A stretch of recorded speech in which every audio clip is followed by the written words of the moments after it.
ये राधा अष्टमी व्रत मात्र केवल प्रेम प्राप्ति, प्रेम।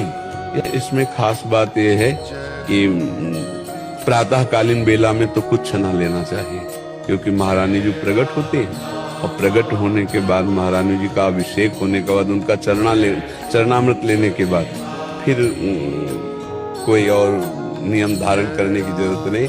तो प्यारी जी का भोग लगे चक्र पाओ।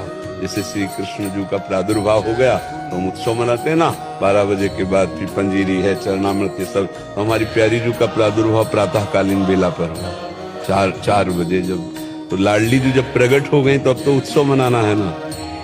तो जो लाडली जी को भोग लगे वो पावे, खूब राधा राधा उस दिन जपे, श्री जी के गुणगान करे, श्री जी के चिंतन में उस दिन तो कम से कम लाडली जी का ही कीर्तन, लाडली जी का ही चिंतन चले, तो वो व्रत हुआ। अब जैसे नाना प्रकार की फलाहार की सामग्री बनाकर और उसको पाना, उसे व्रत नहीं कहते। जैसे एकादशी व्रत है ना, उसमें 24 घंटे ऐसे रहना चाहिए। एक बार जल और थोड़ा सा कुछ ले ले फल, नहीं तो जल से काम चला ले, मर थोड़ी जाएगा एक दिन में।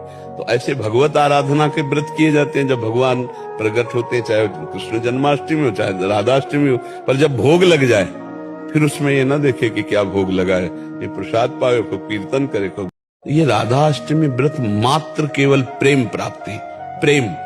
इसमें खास बात यह है कि प्रातःकालीन बेला में तो कुछ न लेना चाहिए, क्योंकि महारानी जी प्रकट होते हैं और प्रकट होने के बाद महारानी जी का अभिषेक होने के बाद उनका चरणामृत लेने के बाद फिर कोई और नियम धारण करने की जरूरत नहीं। जो प्यारी जी का भोग लगे चक्र पाओ। जैसे श्री कृष्ण जी का प्रादुर्भाव हो गया तो हम उत्सव मनाते हैं ना, 12 बजे के बाद फिर पंजीरी है, चरणामृत ये सब। तो हमारी प्यारी जी का प्रादुर्भाव प्रातःकालीन बेला पर हुआ 4 बजे जब। तो लाडली जी जब प्रकट हो गई तो अब तो उत्सव मनाना है ना।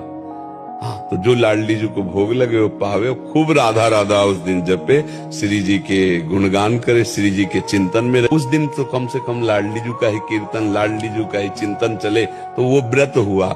अब जैसे नाना प्रकार की फलाहार की सामग्री बनाकर और उसको पाना, उसे व्रत नहीं कहते। जैसे एकादशी व्रत है ना, उसमें 24 घंटे ऐसे रहना चाहिए। एक बार जल और थोड़ा सा कुछ ले ले फल, नहीं तो जल से काम चला ले, मर थोड़ी जाएगा एक दिन में।